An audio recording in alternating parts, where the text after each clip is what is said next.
Muslim is asking to call. So I said, okay, I will call you. Hello. Yes, my friend. You said you want to call Can me? you hear me? I'm fine. You are a Muslim? Oh, yeah. You are a Muslim, my friend? Now I was, but I'm not sure actually. But still, I watch your videos. Till then, I was, but now I'm not sure actually. Oh, so you left Islam because you were watching my videos? You can say like that. Okay, but now I have let me warn you, my friend. If you leave Islam, you Yeah. will not get the transparent women. Yeah, you're right. No, come on. I mean, think about it. Isn't it beautiful to have a woman? She is transparent, and you can see the marrow of her bones. I mean, you know, for me, always I wanted to have that, but because I'm poor, I can't afford it. And you know, I asked doctors how I can make my wife transparent. He said it's going to cost you a lot because they need to use a lot of Clorox, you know. And you know, it's like it's a dream for every human being. So why you are leaving Islam, my friend? This is not right. I'm actually not totally leaving, but still confused. I have some questions. So yeah. So like you need the final shot. Yeah, that's right. Okay, you know what? Yeah, you're right. I will do my duty to bring you back to Islam in this session, you know, because I don't want to take advantage of you. I want you to look at the screen, my friend, and tell me, are you sure really you want to leave Islam and leave this? Yeah, if the teaching of course goes against the normal sense or something like that, yeah, of course. No, I mean, look at the screen. You don't want to have a woman like this, my friend? Come on. Look at this position. I mean, this is really, look at this one. This one is even more dangerous. Look at this one. Yeah. So you will have a woman like this, which is so beautiful. And so, guys, I cannot continue. Sorry, guys. I'm being tempted. I have to go. This is very tempting. So why? Okay. So why you left Islam, my friend? Or let's say why you are in your way to leave Islam. Go ahead. Yeah, many of the teachings of like our religion doesn't make sense to me. Like they always like if you go in masjid, our masjid, like yeah, they always try to like tell you some like fake stories to make you believe or make like as they say like make your iman high or something, make your iman level high. Just to do that, stories, they use like fake stories to make. Just to do that, they use fake stories. Like a debate between a Christian and a Jew, and how the Jew converted to Islam right away. Yeah, this is right. Actually, they use many fake logic, many fake stories just to convert. And I asked once to someone that why do you do that? Then they said that if you want to like keep them in religion, you have to do that. I asked my brother also once that why do you use some narrations like which everyone agrees also that it's false, but it's looks nice, that story looks nice, but everyone agrees it's false, but still they use that to keep them in the religion so that they don't go out of the religion. They're allowed to lie, and if the lie serves the purpose, it's okay. Yeah, that's right. And this is telling you that this is satanic religion. You know? Can I explain my how I came up to this? I mean, before, do you know this one? Tablighi Jamaat. Jamaat or Tabligh, you mean? Yeah. Okay. It's quite famous now, I think. So before I was in that group because my brother is in that group. Okay. So he used to tell me. I mean, I used to hear like lots of fake stories in that, like from them. So that time it was not entering in my head because that time I was thinking I have to follow. At that moment, I was thinking that I have to follow like Quran and Sunnah. Okay.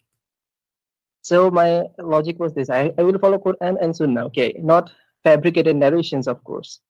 Then I went back to like you can say Salafism, which tells you to follow like Quran and Sunnah only. Yeah. Like after that, I found like Zakir Naik, who was like to me, he was like quite logical that time. I used to follow his debate and everything.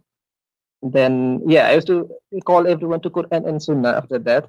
So I called my brother also once that just come to Quran and Sunnah, not like what you like. Do not make your fake stories to make people believe. Okay, then after quite a long, I was like, again joined Tabligh Jamaat because of like, brother was like trying to prove me something. Then again I joined. Then again, again I left. Then again joined. Hadits. Okay. Okay. After that, okay, something was not making sense in Hadits. So I was asking question to many people. Then I found Quran only Muslims. Okay. Then I joined, okay, Quran only, that I will follow only Quran. Like Hadith was not making any sense to me. There was many Hadiths which like goes against humanity. So it was not making sense. So I joined like one one group, not group, like forums.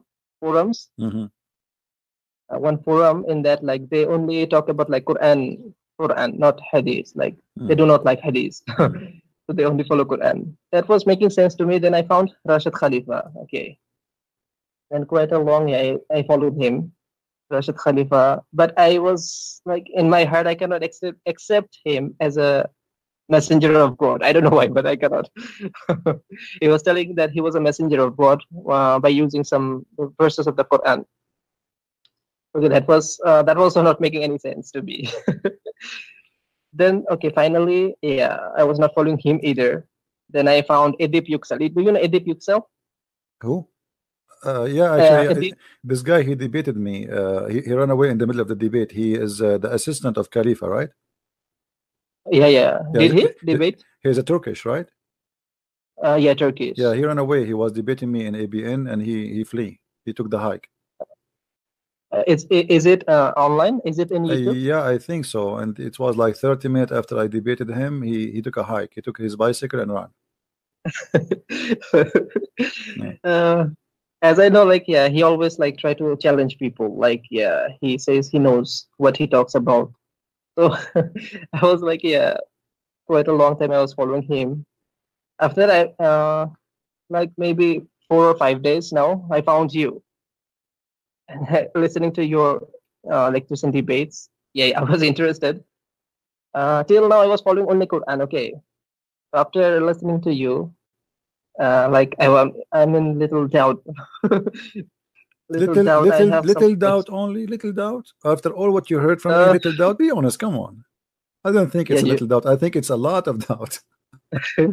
Like as you know, it's my birth religion. Okay, so still I have some like love for the religion. Like cannot leave the religion so easily. Like because it I was born into this religion, and around me the people are in this religion. You see, my friend, let me tell you something. Do you believe that we are born into stupidity?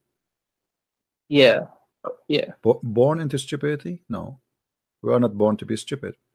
You are a smart, intelligent person, and you are not born to be stupid. The proof God, He gave you brain. So I'm not going to stay in something just because I'm born in it, including Christianity. If Christianity is false, I'm not going to stay in it. It's because I'm born in a family. That's why we Christians, we don't believe that you are born of a Christian family that you make you a Christian. You can ask any Christian, he will tell you have to be reborn again, which means you have to think, to believe, and to accept, not as a kid but as a mature adult man or woman. So then you are going to be reborn again. So we have to reborn with the truth, not to accept things we learn from our family. What our family worship rocks and kills rocks like Muhammad. Are we going to do the same? That is not right. So we are not really born to be stupid. We are born to be smart, but either we decide to be stupid. No, this is right. Because like I was born in a Hanafi background. Okay, in my area, if you go against that, this is very dangerous. Even I was like inviting in Quran and Sunnah. Still, I had to suffer a lot. Like I had to debate and go to scholars, like hear many insults from them. Yeah, they insulted me a lot. Like they even challenged me. Like, there was like one great scholar. Okay, they call it great scholar. Like very good scholar from Pakistan. He's coming in our country. So he learned from Pakistan. So he called me, and there was many people surrounding him, and I was only the one. Okay, they was telling me that if you continue this dawah here, we will force you not to come in masjid. Like they were threatening me. They were, like that time I was like 17 years old maybe, and they were like 50, 55 years old. They were threatening me that, yeah, if you do this da'wah, you will not enter this masjid again. Like they were threatening me. Yeah, so that, yeah, I was, since before I was like against my belief, against them. So yeah, I don't have problem in that, but still have like some like, yeah, little bit love for like, yeah, Islam, you can say. Well, look like you've been through a lot of things in your life, and it's time for you to get out of this cult, my friend. So allow me to invite you to get out of it and to denounce Muhammad and to say clearly that you are out of it. That's it. You are smarter than this. You are smarter than this cult. Yeah, I can tell. Yeah. So are you willing to say Muhammad is not a prophet? No, I agree with you this thing, but I have one problem, that is, suppose he is not a prophet. Okay, he's not a prophet. Okay, then how can we believe that? Suppose, how can we believe that Christianity is true or something? Like what evidence you have to prove that Christianity is the right or something? That's a good question. You see, it's not about evidence, it's about the truth. As much it exists, it's going to prove itself. You see, if I prove to you something, doesn't mean it's true. Let me make it simple for you. I have a degree in law, all right? So let us say I'm a lawyer and you are accused of a crime. Somebody accused you of a crime and he was able to prove it, but is that true? You are the one who committed the crime? No, but he was having enough evidence to get you busted, let us say. You know what I mean? So they can get two fake witnesses, and then you are convicted with the crime, correct? Even though you did not do it. So when we speak about evidence, we need to be sure that this is not evidence of the man. This is evidence of God. Otherwise, men, they can fabricate evidence. As you heard, you yourself, they told you many stories, and you notice that they are lying just to make people believe, correct? Right. So they are using fake evidence to make you believe in what they call the truth. Now, God don't approve that, the true God. So what Jesus said, from their fruits you shall know them. In order to know who is Jesus, you go and examine his fruits. So go and read the Bible, the New Testament. That is easier for you to read because it's not involved history, or it's about Jesus talking, teaching, his wisdom. Examine his fruits, examine who is he, what he was about, and then you do not need a Christian prince to prove to you who is Jesus. Jesus himself will prove that to you. The proof, what the Lord, he said, search for the truth, read the books, search for the truth, and the truth will set you free. How the truth will set you free? The second you became in a real meeting with the truth, then you will not be deceived, and this is what it means to be free. You are free of deception. Correct. Nobody can fool you. Nobody can take you down. Nobody can make fun of you, because when somebody fool you, by the way, is making fun of you. If I make you now believe that a tree, it's mean I made fun of you. Yeah. It is not the tree is the stupid. It is you who believe in the tree. Correct. So correct. So you make fun of yourself by not discovering the truth. So in Christianity is totally different from Islam. You have to investigate and you have to check it out yourself, and you need to find the truth, and the truth will set you free. And the truth, according to the Bible, is Jesus. Now, how me as an Arab who grew up in an Islamic society, who hear Quran, so you wake up in the morning, Allahu Akbar, you open the TV, Muhammad is the best of mankind. You go to the bathroom, you are doing poo-poo, you hear it, Muhammad, because the most they have like 20 speakers. The Prophet of Allah, he was the best of mankind. Allah wa malaikatahu, everybody is praising Muhammad. You go in the street, they say to you, did you hear the dog how he act when he saw the adhan? The dog, he gets scared. You know, he's not. That's right. He's not praising. Did you see the rabbit? The rabbit when he eat the ram, brother. You know. Yeah. I mean, there's an obsession. So when you live in a society full of obsession of Muhammad, how you can discuss if Muhammad is true prophet or not? Who dare? Nobody. That's right. Yeah. For me, I'm a free person. I was in a society where Muhammad, nobody can question him, but anyone can question Christianity. Actually, you are questioning about Christianity every day, every second. Because they take, you are the weak person in the society. You know what I mean? That's right. Yeah. Everybody attack you. The TV attack you. The books attack you. The teacher attack you. Everybody making fun of you, making fun of your belief. So how you can be Christian after all of this? The answer is very simple. I was very sure that because Christ is the truth, they were attacking him. Because I could not find anything they speak about Jesus against Jesus. It's true. I mean, what makes Jesus not God for them? Because he's born of a woman? Well, isn't it the Quran says that Jesus, he was able to make people come from death? How come they remember? They remember that he's born of a woman when they want. They forgot that he is a person who can do what nobody do. If you go and count the miracle of Jesus in the Quran, you will find there's nobody in this earth, all prophets of God together, they could not do 1% of what Jesus did. And here you need to ask yourself, okay, if Jesus is just a prophet, why, if Allah is his God and he is a prophet of Allah, why Allah gave him all those miracles? Look at the excuse the Muslim they give you, and I'm sure you heard that. They say to you, in the time of Moses, magic was popular, so God gave Moses magic, but Moses was not having a magic. This was a miracle, not a magic. And in the time of Jesus, science is very, very advanced, and because the advanced, God, he gave him science.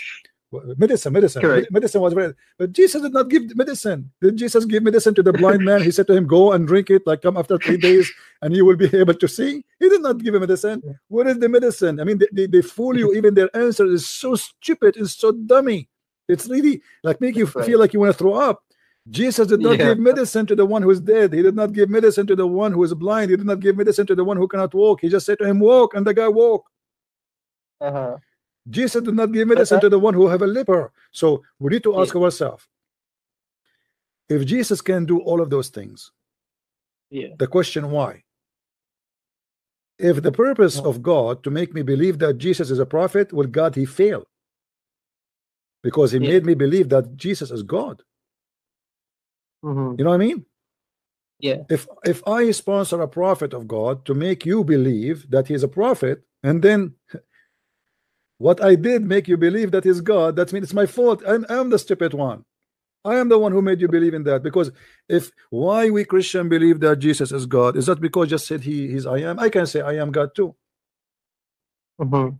Somebody says to me, okay, show us God, Christian Prince. I say, okay, the one who saw me, he saw God, as Jesus said. But people will not believe in me.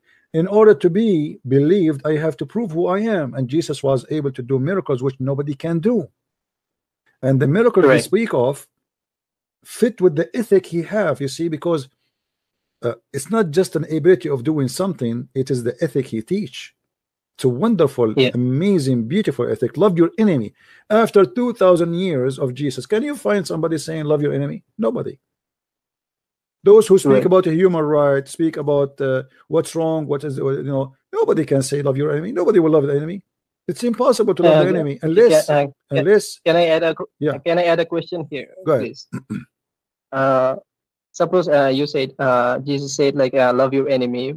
In this context, like Muslim brings that if he loved his enemy, then why did he order to kill children, babies, and this one woman? Explain that. Okay, you see, the Muslim they shoot themselves in the foot right away when they say they, because my friend, isn't it the God of Islam, the Muslim, they believe that God, he did the flood of Noah? Okay, why he killed the children and the women and etc.? If the God of Islam is justice, God, he gave life, and God, he can take life. You see, when we say kill, it's not really too much accurate as much as we are giving back what God he gave us. God, he created us, he take us back. And at the same time, God is about justice, which means if you die and you are not, let us say, accused of a crime, still you will be in heaven. So you're not really dead. You see, when a child he die, even if a child is a Muslim child, he is 1 month old, he die. According to the Bible, he will go to heaven because he commit no crime. He commit no sin. He did not do anything wrong. So death here does not mean your end. And those are enemies. The Jews are trying to survive. The enemy are killing them, and the Jews are fighting back. So we need to look at that atmosphere at that time. What happened?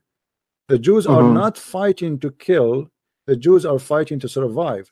The enemy is killing them. The Jews, they've been captured, they've been enslaved, the whole nation being enslaved.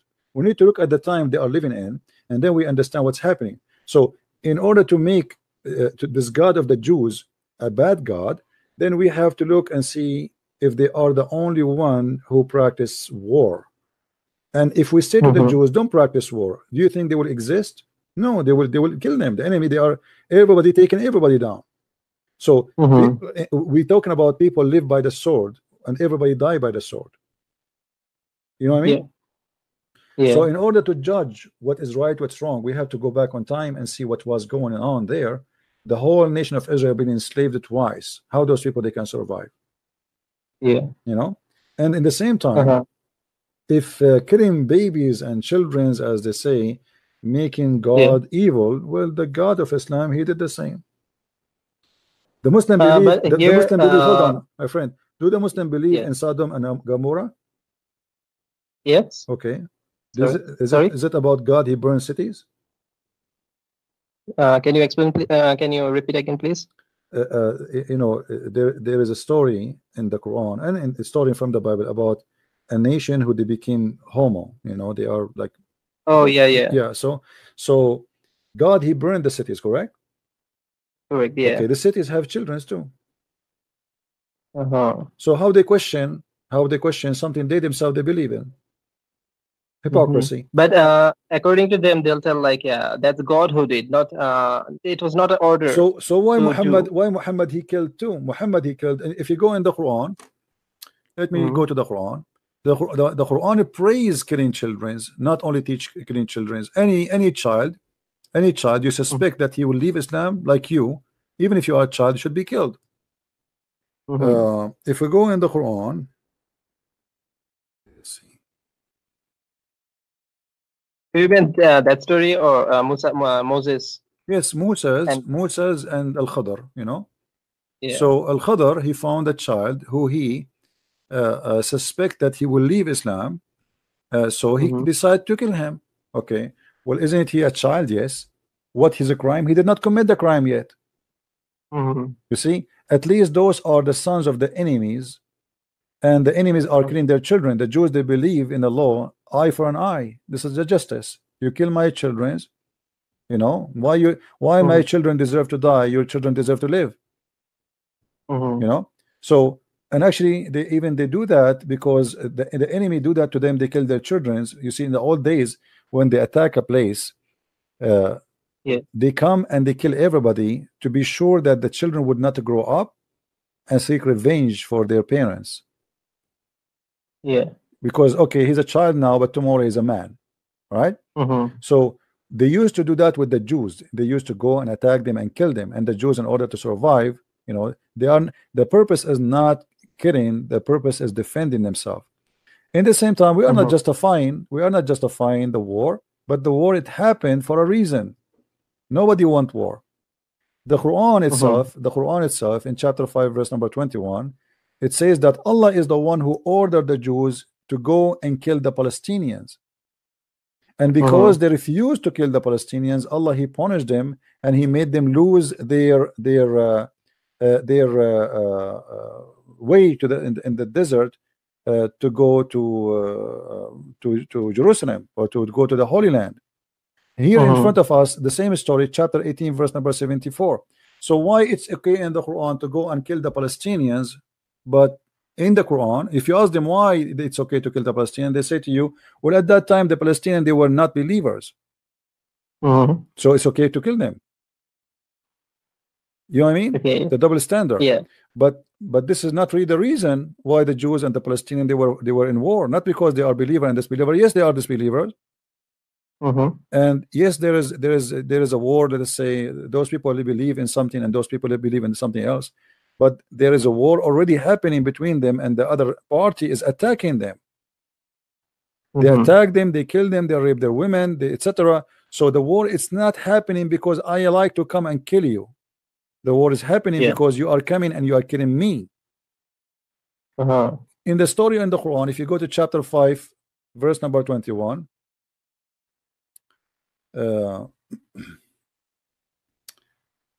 See, I'm getting older. not old, older. If we go in the Quran, this is chapter 5, verse number 21. Allah, He is ordering the Jew to attack and assault the ones who live in the Holy Land. If we ask the Muslims, what is the purpose of this attack? It says here in the Quran, Allah assigned the land for you, which mean here, it's not those people attacking the Jews, it is the Jews attacking them. Correct. Okay, well, those people are not people, they aren't a human, they have family and they have children. So why it's okay in the Quran to attack them, but it's not okay in the Bible can I add defend something, themselves? please? Yeah. Yeah, as for the Muslim belief, like Islamic belief, they believe that ordered, like Allah ordered fight, but according to like they quote like Hadits, which says that do not kill women, do not kill children, do not burn trees, do not kill the monks and the rabbis. They quote like that Hadith. My friend, there is many proofs that Muhammad he ordered to kill the children, and I will give you an example. When the Muslims attack the Jews in Khaybar, they order all the male to take off their clothes, and if the male he have little hair around his private part, they slaughter him. That's mean you are a child, my friend.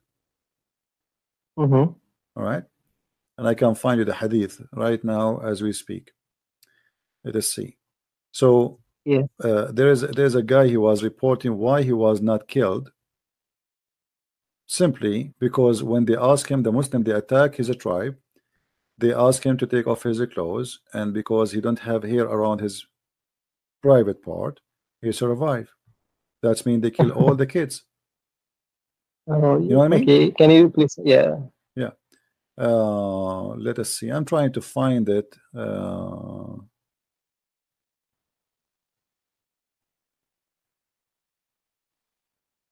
This search engine is not really good. Yeah. Yeah.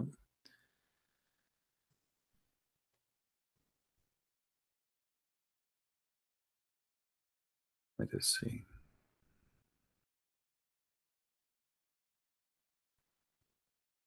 I will find it for you. Here we go. I have it on the screen. You can read the screen with me? Yeah. Yes. Okay, and this is Sahih Hadith. Look what it says. I was among the captives of Bani Qurayza, and the companions examined us, and those who had begun grow their hair in the private part area were killed. Do you see it? Yes. Okay, that's mean they are children.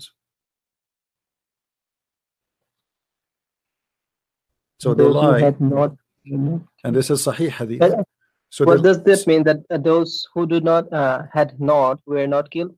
What does it mean by that? Well, that's mean the one who don't have hair is the one only survive, and which means Islam consider you a child only if you don't have a little, if you don't have nothing, no hair around your private part. The second they saw little hair coming out, it's mean you are not a child, should be killed.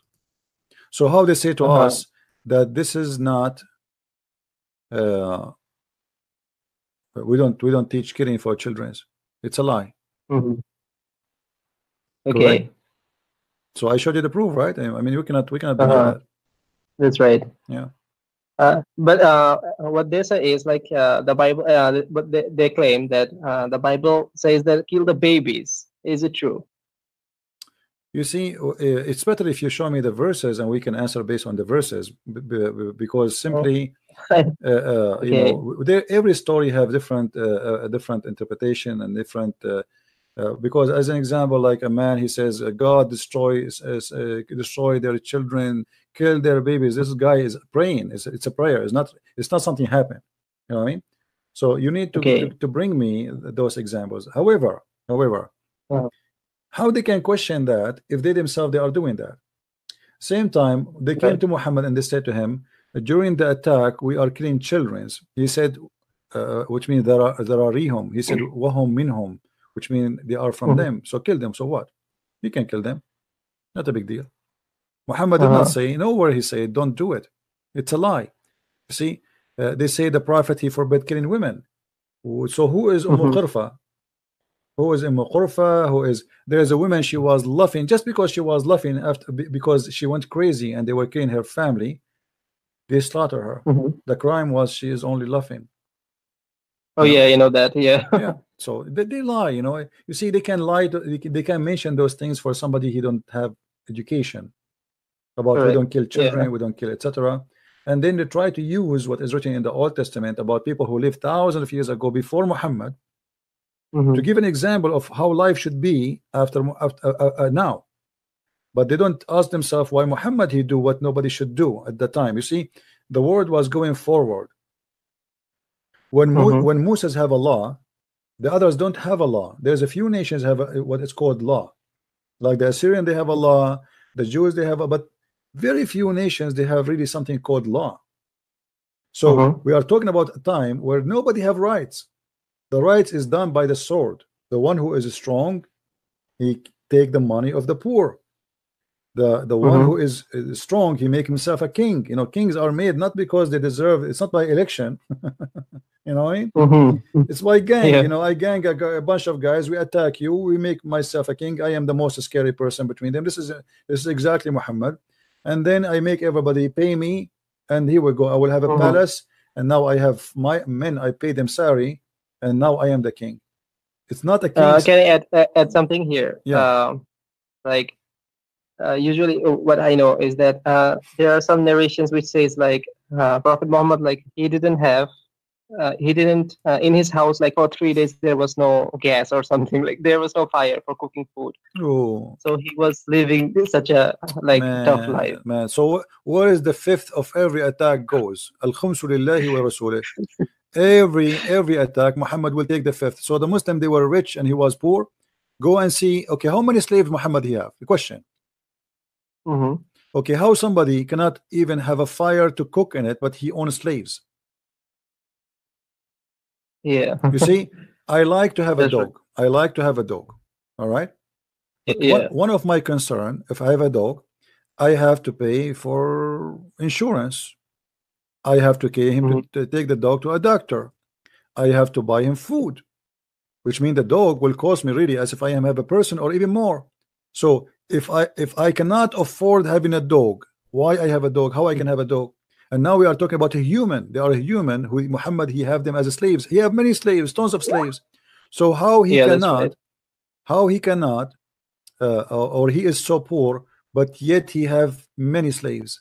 Who is the one is paying for the slaves? He have many slaves. You know? Somebody is saying somebody is paying for the slaves. Who? Allah. Correct. Who is feeding them? You know, they keep talking about Bilal. Bilal, he died. The poor guy, you know, Muhammad, he died, and still Bilal is not freed. So who was paying? Who was feeding Bilal? Where Bilal? There's no fire, brother. Why is there no fire? I mean, at that time, fire cost money. At that time, who's going to believe in this garbage? At that time, to have fire, you need to pay. Like you have to pay to the gas company. You have to pay to who? Yeah, that's right. It's just a wood, just a wood from the desert, and you light it up. I mean, what you cannot have a fire?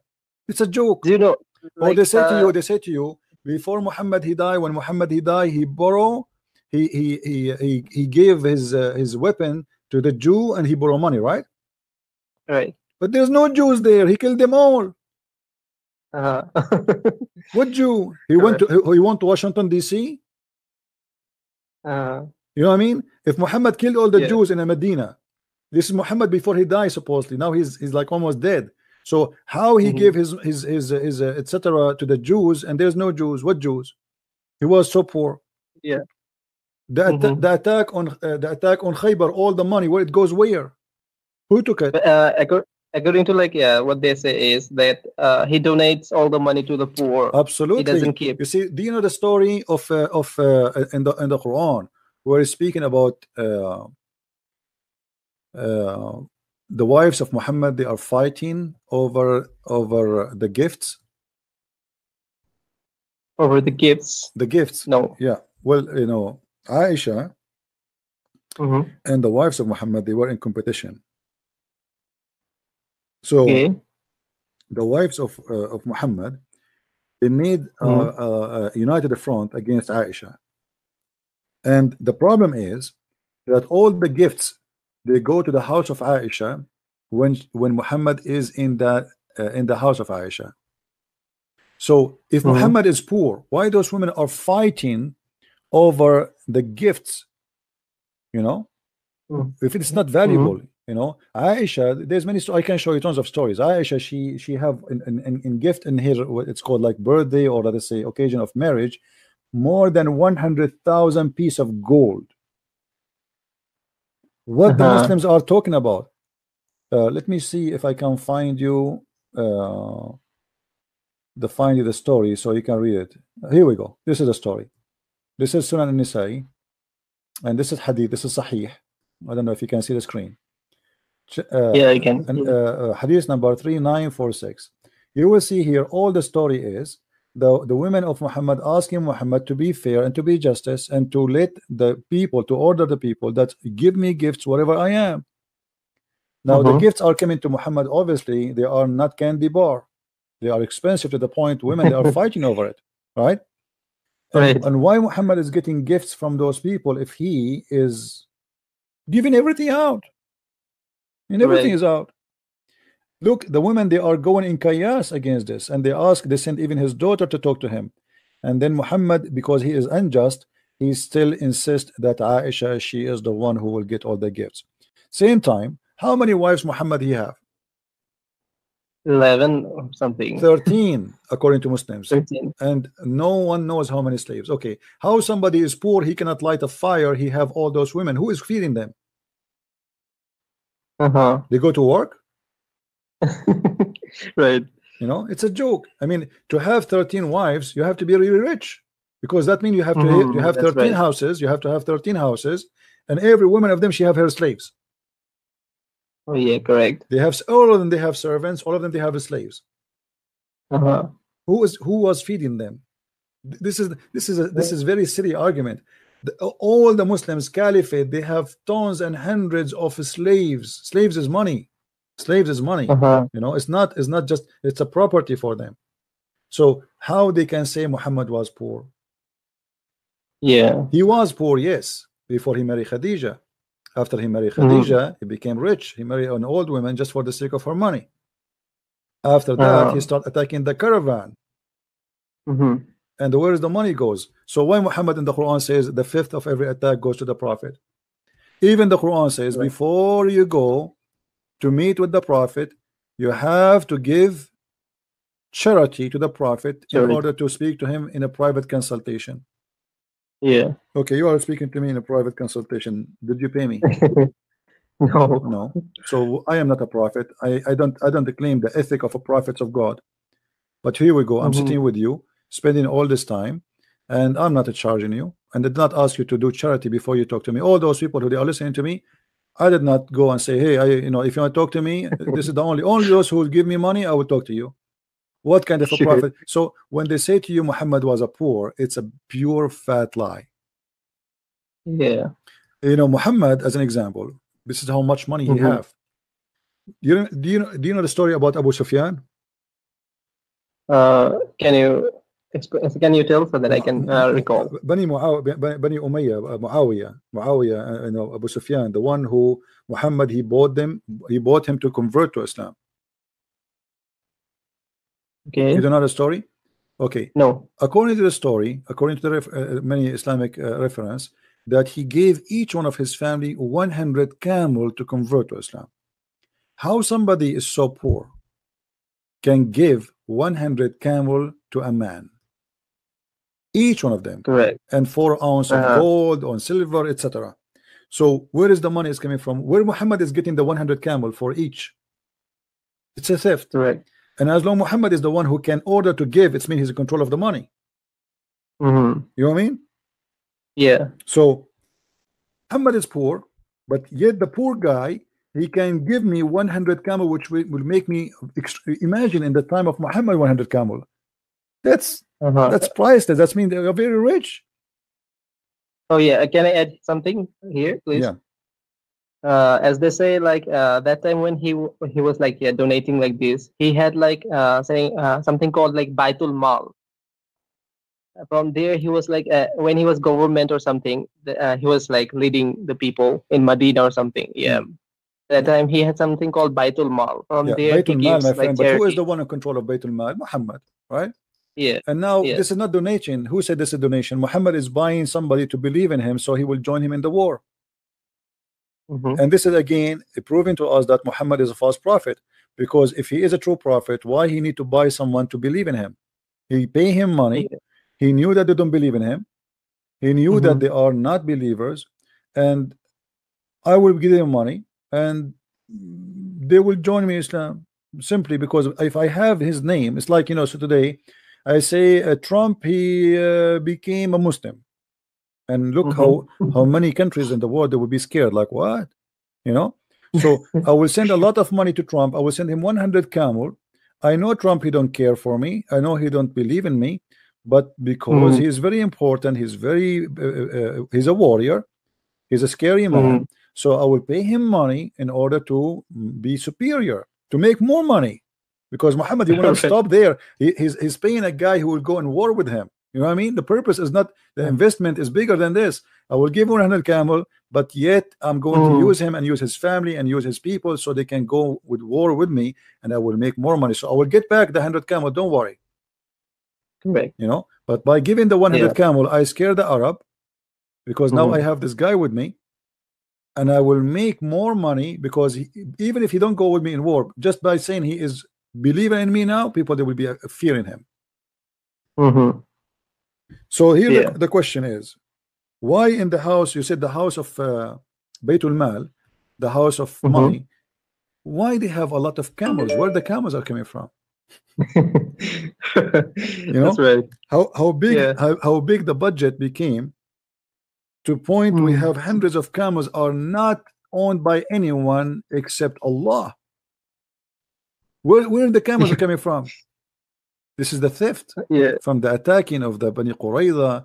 There's a story about Kanzu bin Nuzayr. I don't know if you heard of it, where Muhammad, he got a guy, he's a Jew, and they heard that he's rich, and he hide the money of Bani Nadir.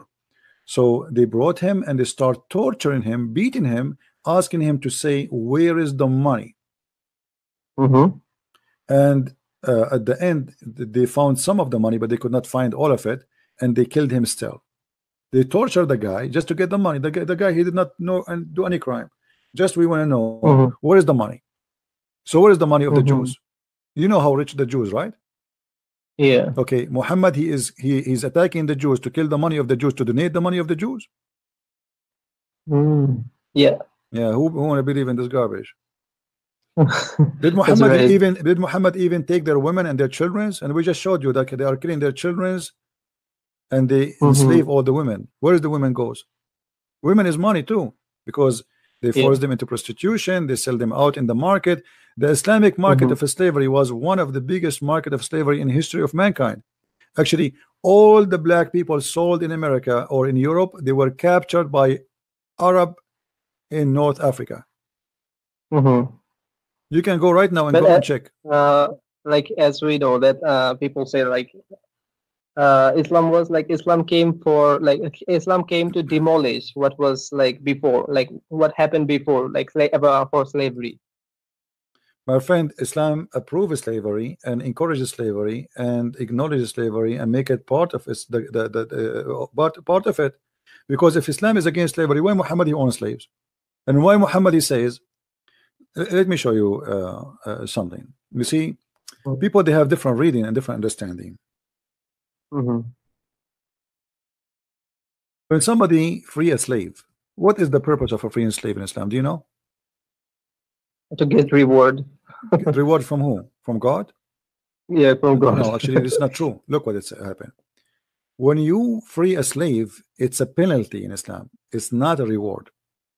Read with me carefully, please. Okay.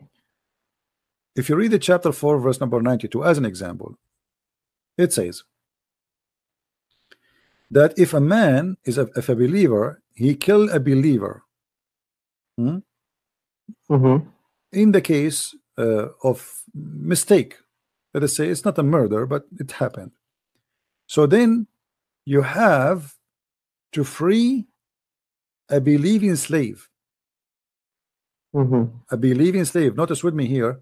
It's a believing what? Slave. Why the Muslims they have a believing slave?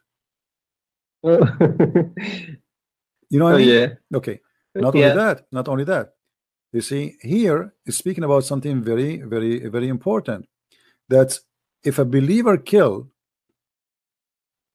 the penalty of killing is a freeing the slave. It's not a freeing slave for no reason. It's a penalty.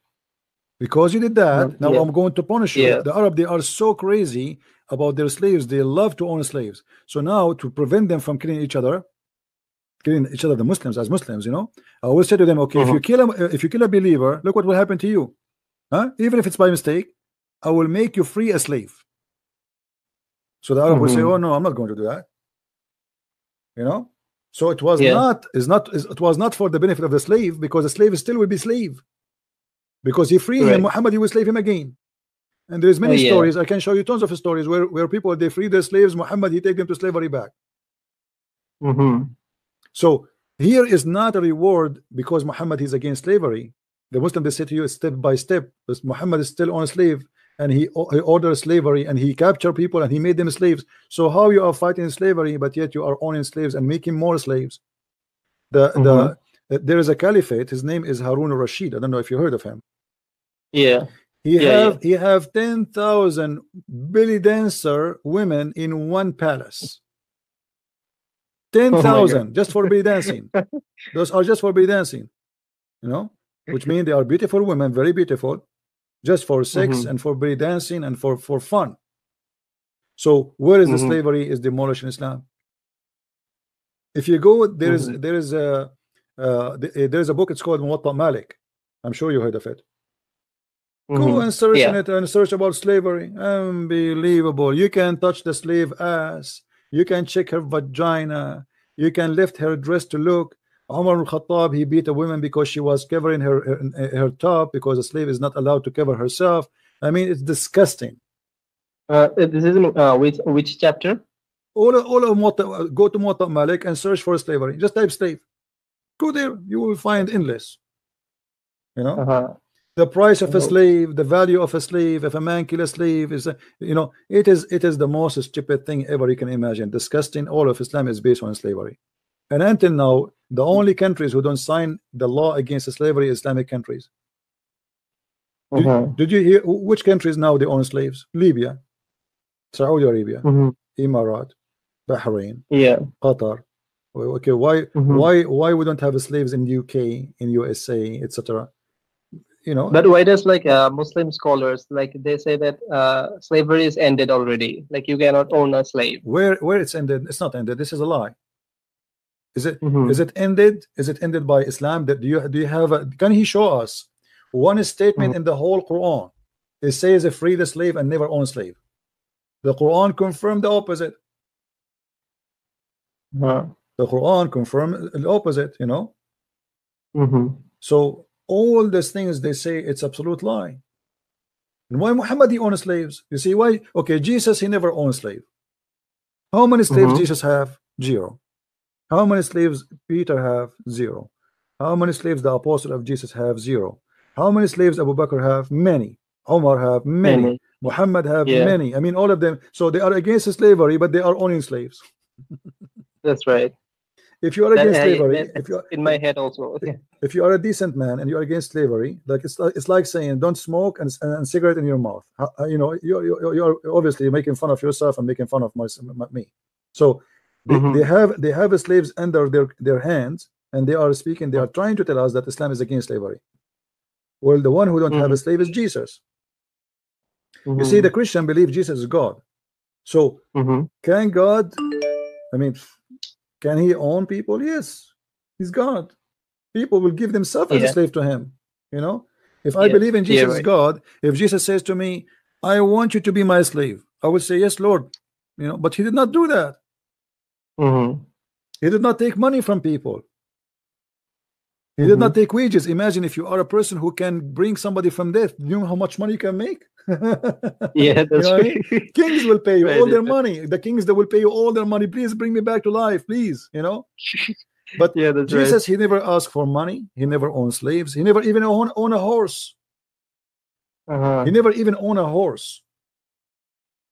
So to speak about the best example, when show me the best example, a guy he attacked people, he take their women and he raped them. A guy who enslaved people. Muhammad even received gifts as slaves, correct? Isn't it Mary the cook was a gift from Egypt? Yeah. Mary and her cousin and many more Egyptian group sent by the ruler of Egypt and sent it to Muhammad as a gift. Okay, I am a person who is against slavery. A person, he knocked at my door, he says, Christian Prince, I have a box for you. I open the box, I find a bunch of people, container full of people, they are slaves. If I am a person against slavery, I say, hey, all of you, okay, those are mine. Okay, thank you very much. I accept the gift. Now all of you go free. That will be a person who's against slavery, correct? But he took them all and they serve as his slaves until they die.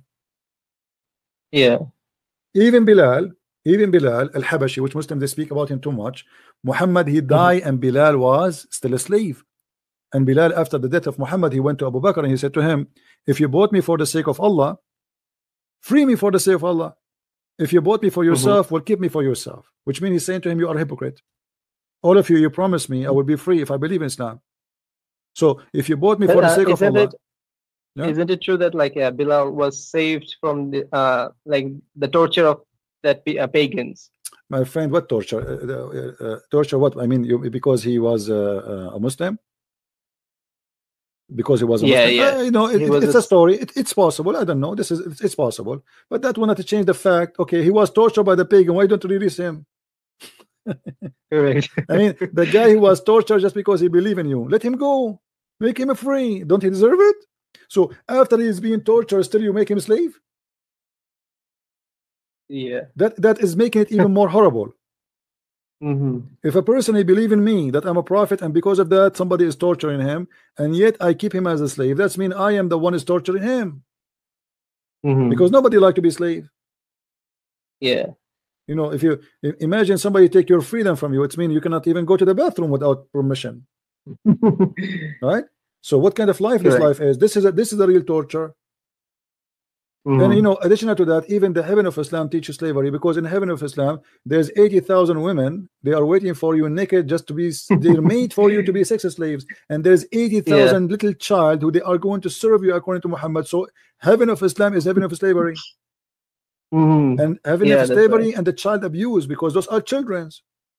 If we ask any Muslim, do you like to be one of those 80,000 children, they will say no. Hypocrisy. So what kind of God to make one person happy, he will enslave 160,000 a human being just because I prayed for him 5 times a day and I say shahada? So my friend, I'm glad that you left Islam, but if you, for me, before I go for today, I would like to invite you to accept my Lord, my Savior. You don't accept, this is your the choice. But for me, but for me, I've been ordered to be a fisherman for good, to bring you, to save you, and to tell you the truth. I invite you, my friend. You are a very smart person. You are an intelligent man, and you don't fit in such a cult. So I invite you to accept the Messiah as your Savior. I invite you to believe in the truth, to believe in the dignity, to believe in what is right, to believe in what is Muslims even call Holy Spirit, but they can't explain to us how it is holy, but yet it's an angel. The Holy Spirit in the Bible is a true God. This is why it's called holy. Angels are not holy in Islam. This is why Allah, he ordered the angels to bow down to Adam, because simply they are not holy, because they commit sin. Angels in the Bible, they commit sin too. This is why Shaitan, he was an angel himself, and he did. But the one who did not commit sin, he is not a sinner. So we are following the true God, the truth, the beginning and the end. And you can, and take my advice, you can go and check everything I said to you about Islam or about Christianity. You can go and read the gospel of Christ by 4 writers, and they are 4 witnesses, but it's not really 4 books as much, it's 4 witnesses, 4 witnesses witnessing for Christ, and the truth will set you free, for everything there is a truth. Read the wisdom, open your heart when you read, and see the amazing teaching of Jesus. If I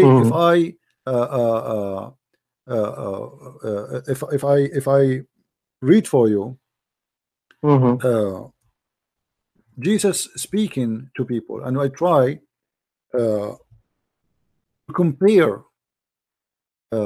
between what Jesus say and what Muhammad say, I will not be able even to get close. I mean, it is far away from anything we can compare. If we go as an example, just as an example, if we look of Jesus speaking in the mountain, in the crowd, I want to play for you this, and I want you to think carefully, and you please listen with your heart, not only with your ears, and you tell me what you think. Matthew 5. And seeing the multitudes, he went up into a mountain, and when he was set, his disciples came unto him, and he opened his mouth, and taught them, saying, Blessed are the poor in spirit, for theirs is the kingdom of heaven. Blessed are they that mourn, for they shall be comforted. Blessed are the meek, for they shall inherit the earth. Blessed are they which do hunger and thirst after righteousness, for they shall be filled. Blessed are the merciful, for they shall obtain mercy. Blessed are the pure in heart, for they shall see God. Blessed are the peacemakers, for they shall be called the children of God. Blessed are they which are persecuted for righteousness' sake, for theirs is the kingdom of heaven. Blessed are ye, when men shall revile you and persecute you, and shall say all manner of evil against you falsely, for my sake. Rejoice, and be exceeding glad, for great is your reward in heaven, for so persecuted they the prophets which were before you. Ye are the salt of the earth. But if the salt have lost his savour, wherewith shall it be salted? It is thenceforth good for nothing, but to be cast out, and to be trodden under foot of men. Ye are the light of the world. A city that is set on an hill cannot be hid. Neither do men light a candle and put it under a bushel, but on a candlestick, and it giveth light unto all that are in the house. Let your light so shine before men, that they may see your good works, and glorify your Father which is in heaven. Think not that I am come to destroy the law or the prophets. I am not come to destroy, but to fulfill. For verily I say unto you, till heaven and earth pass, one jot or one tittle shall in no wise pass from the law, shall all be fulfilled. Whosoever therefore shall break one of these least commandments, and shall teach men so, he shall be called the least in the kingdom of heaven. But whosoever shall do and teach them, the same shall be called great in the kingdom of heaven. For I say unto you, that except your righteousness shall exceed the righteousness of the scribes and Pharisees, ye shall in no case enter into the kingdom of heaven. Ye have heard that it was said by them of old time, Thou shalt not kill, and whosoever shall kill shall be in danger of the judgment. But I say unto you, that whosoever is angry with his brother without a cause shall be in danger of the judgment. And whosoever shall say to his brother, Raka, shall be in danger of the council. But whosoever shall say, Thou fool, shall be in danger of hell fire. Therefore, if thou bring thy gift to the altar, and there rememberest that thy brother hath aught against thee, leave there thy gift before the altar, and go thy way. First be reconciled to thy brother, and then come and offer thy gift. Agree with thine adversary quickly, whilst thou art in the way with him, lest at any time the adversary deliver thee to the judge, and the judge deliver thee to the officer, and thou be cast into prison. Verily I say unto thee, thou shalt by no means come out thence, till thou hast paid the uttermost farthing. Ye have heard that it was said by them of old time, Thou shalt not commit adultery. But I say unto you, that whosoever looketh on a woman to lust after her hath committed adultery with her already in his heart. And if thy right eye offend thee, pluck it out, and cast it from thee. For it is profitable for thee that one of thy members should perish, and not that thy whole body should be cast into hell. And if thy right hand offend thee, cut it off, and cast it from thee. For it is profitable for thee that one of thy members should perish, and not that thy whole body should be cast into hell. It hath been said, Whosoever shall put away his wife, let him give her a writing of divorcement. But I say unto you, that whosoever shall put away his wife, saving for the cause of fornication, causeth her to commit adultery, and whosoever shall marry her that is divorced, committeth adultery. Again ye have heard that it hath been said by them of old time, Thou shalt not forswear thyself, but shalt perform unto the Lord thine oaths. But I say unto you, Swear not at all, neither by heaven, for it is God's throne, nor by the earth, for it is his footstool, neither by Jerusalem, for it is the city of the great King. Neither shalt thou swear by thy head, because thou canst not make one hair white or black. Let your communication be yea, yea, nay, nay. Whatsoever is more than these, of evil. Ye have heard that it hath been said, An eye for an eye, and a tooth for a tooth. But I say unto you, that ye resist not evil. But whosoever shall smite thee on thy right cheek, turn to him the other also. Any man will sue thee at the law, and take away thy coat, let him have thy cloak also. And whosoever shall compel thee to go a mile, go with him twain.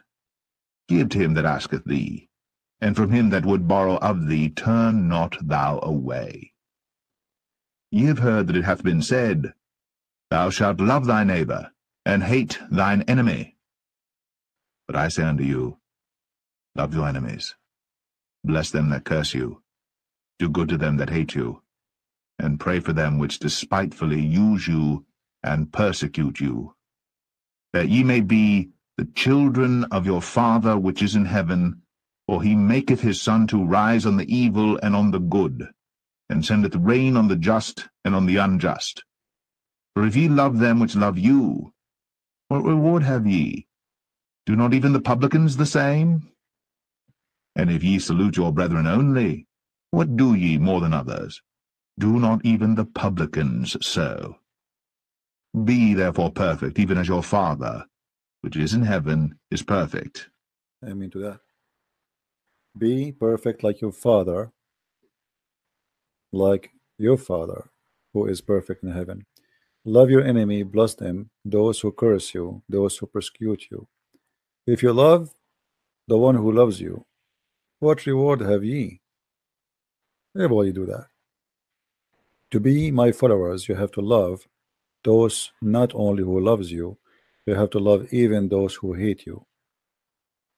This is the message of my Lord, my friend, and I invite you to accept him as your Lord and as your Savior. I have a question here. Can I ask? Sure. The message, okay, the message what you played was beautiful, but why do you think that the majority of the Christians doesn't follow that or make do opposite of this? Okay, well, you see, my friend, you cannot judge Christ by me. You know, people, they are sinners. There's people, there's a Christians who they are wonderful, and there's a Christians that are Christian by name. That's why we told you, we believe you have to be reborn again. When you say Christian, what do you mean Christian? You mean America? Yeah, that's right. America is not a Christian. I mean, there's a Christians, there's not a Christians. As you see, there's people, they support gays, they support lesbian, they hate, you know. So don't judge this way, my friend. This is have nothing to do with the Christians. The word of Christian is not someone. Jesus said, "Not everyone says to me, Lord, Lord, will enter the kingdom of my Father, but the one who do His will." So we don't say shahada like Muslims, and that will make us Christians. We don't believe in such a garbage. If you believe in Jesus, you follow him. You don't do what Jesus said don't do. You don't do the opposite, and then you claim to be Christian. You don't go and kill and steal and do all kind of disgusting things, and then you say I'm a Christian. So you can say God, God, but God will say to you, as Jesus said, depart away from me, I do not know you. Even those they claim they make miracle, they say we made miracle in your name. He said you did not do it for me, you do it for your glory. So the wisdom of the Messiah is beyond imagination. This is very, very deep. It's not just love your enemy. If you think about it, this is solution for all mankind to live better. If I love you and you love me as a brother, even though I do not know you, even though you are a Muslim, you know, even you're a Muslim, I'm being ordered to love you. Why? Because this is the best way for mankind. It's for my benefit and for your benefit. Love will bring love, will not bring hate. The Quran in chapter 5 verse 14, it says Allah will spread hate and enmity between mankind, between the Christians, sorry.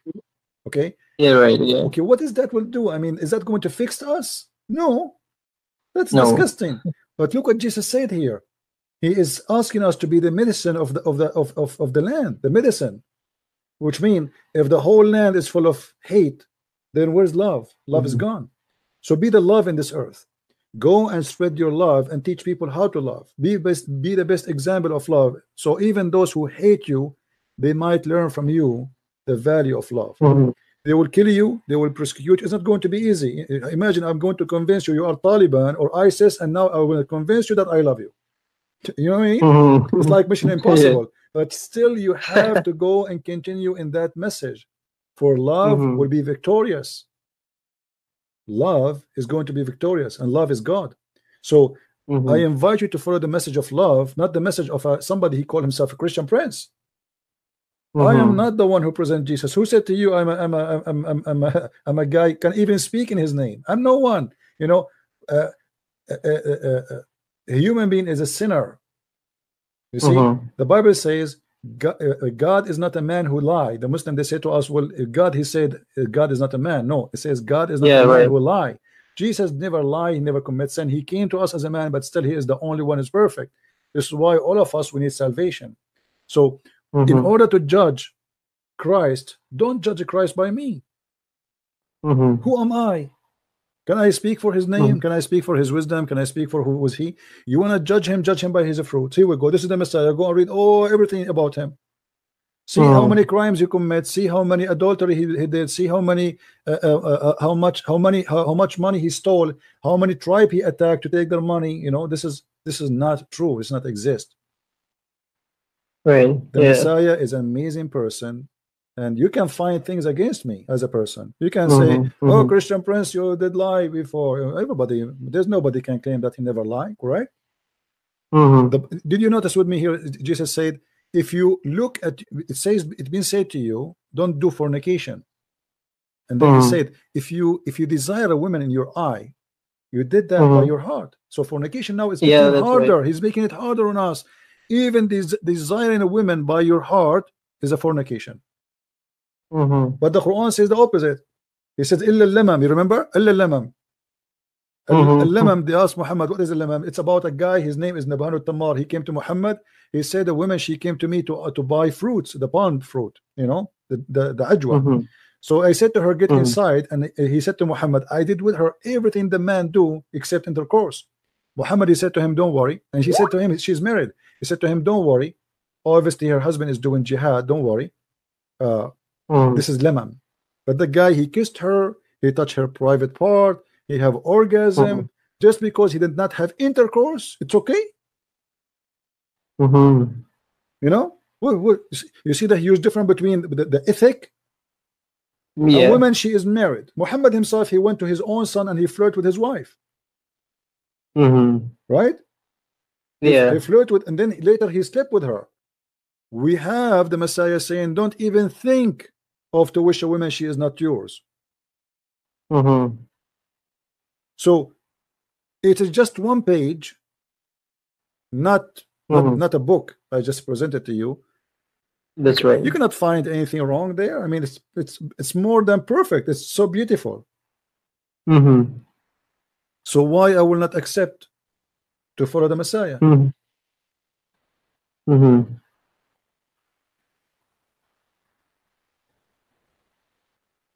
Do you like to accept him as your Lord?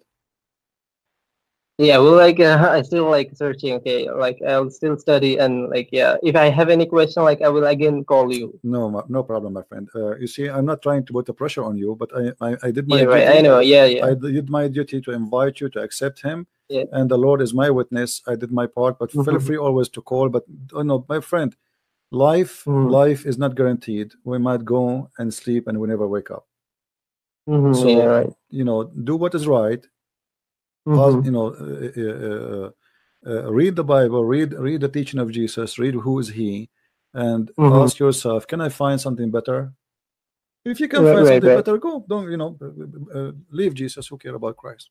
That's right. You know, I follow him for no better name under the sun or in heaven better his name.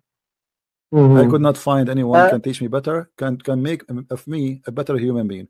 I'm a person, when I was a kid, when I was young, I always, until now actually, I carry my gun with me. It's a hobby, you know. I like guns. But when I was young, if you remember, I told you a story. A guy, he came to me and he said to me, promise me you would not do anything to me, you know. This is how scary I was when I was a kid. I go to a fight even if I'm not part of it. So the Messiah, he changed me and he made me who I am. Otherwise I used to look for a fight. If I see, but most of the fight, by the way, even when I was a kid, if I see somebody is short fighting like 4 guys, I join the short guy. I don't know him, I have no idea who's he, you know, but I join right away because it's not fair. So even when I was like this, saying not, I mean, doing things which is not right, not, let us say, not a Christian, you know what I mean?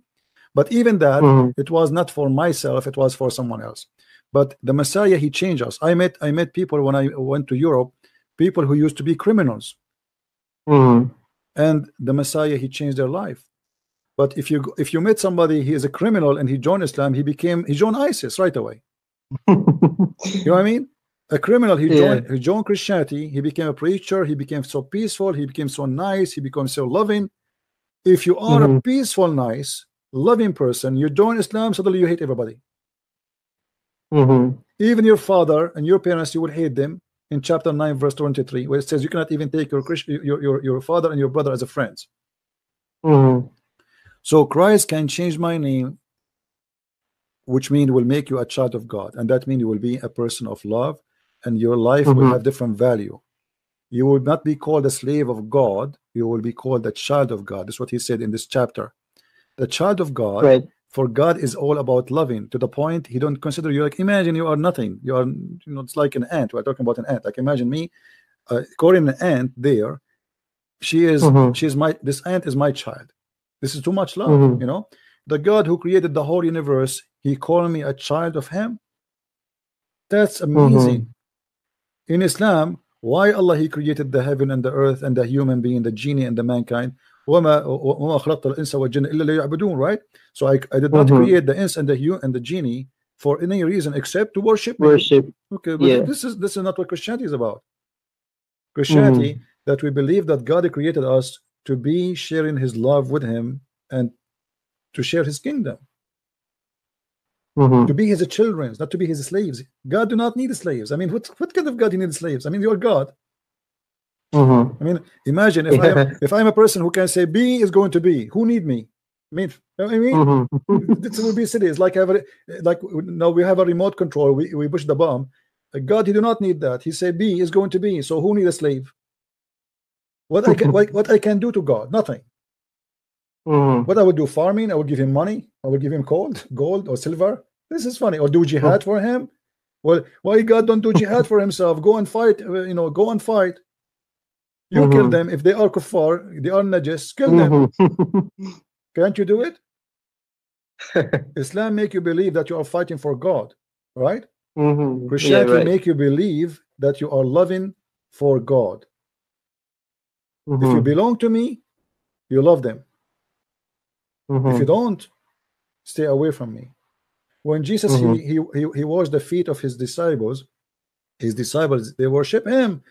You what, you want to wash our feet? He said to them, if you don't let me do that, you don't belong to me. He gave us an example that I am God, I wash feet. Who are you? So don't be ever proud. My followers will be servants, not masters. You don't claim that you are, okay, now I am the person who is disciple of Jesus, like the Muslim, they made caliphate, right? Caliphate, don't do that. You are going to wash feet. You will be the most humble. I am your Lord. He did not do it because it's fun to wash the feet of somebody, but he wanted to show them that if you cannot do what I am, you cannot belong to I am. Jesus always explained himself, God in the Bible, he is I am. He explained himself as God by saying I am. So you want to belong to me, you have to do who I am. I am the humble, I am the loving, I am the giving, I am the merciful, and I prove it every second. Even when Jesus on the cross, he said, Father, forgive them. Forgiving who? The Jews, who they are killing him. They don't know what they are doing. Imagine you are in the cross, still you are spreading love. He is worried about the Jews, and I believe it's more than just a, because he want to tell us, don't hate the Jews, because I'm as a Christian. Oh, the Jews, they killed Jesus, I'm going to go and have war with them, right? But if Jesus now said in the cross, forgive them, Father, well, Jesus forgive them, that's it. Story is over. Right? He was on the cross, still he's worried about them. He want to save them from their own hands. Even the Jews, they were screaming, his blood in our hand, his blood is in our hand. He was saying, forgive them, Father, they don't know what they are doing. So he spoke of love and he proved it. Imagine I'm crucifying you, putting nails in your hands, and you are worried about me and say, God, forgive Christian Prince. That's amazing. There's nobody will do that. You will be cursing me, will make God kill you, make I hate you, and you're in pain, suffering. But do you know the story of Taif, like when the prophet was going to the three kings to give them like invitation? Yeah, well, this is you mean the letter he sent, or when he went? No, he went the first time he went to Taif. Yeah, he went to a Taif, and they did make fun of him. And one of the guys there, he said to him, "If you are there's nobody left to be a prophet from the Arab except you." Yeah, right. Yeah, and then they did beat him supposedly, and Muhammad did not go back to Mecca until his wound because they humiliated him. But the problem here in this story, why the Arab rejected Muhammad to that point? I mean, what's wrong with him? You see, they did not consider him for a second to be a prophet. Even, the story that his uncle, the one Muhammad he grew in his house, he refused to accept Islam, right? Right, yeah. Okay, why the man who you grow in his house is the last one to believe in you? I will tell you why. Because he know me most. You know what I mean? If you are married to a woman and she live with you, she sleep with you in the same bed or next to you or in the same house, or a brother, he's your brother or your sister, who know them more than your family? Who know you more than your family? Nobody. So his uncle rejected him, for he knew he is not what he claimed. Even Muhammad says, convert to Islam, convert. If the guy is dying, still he don't want to do it.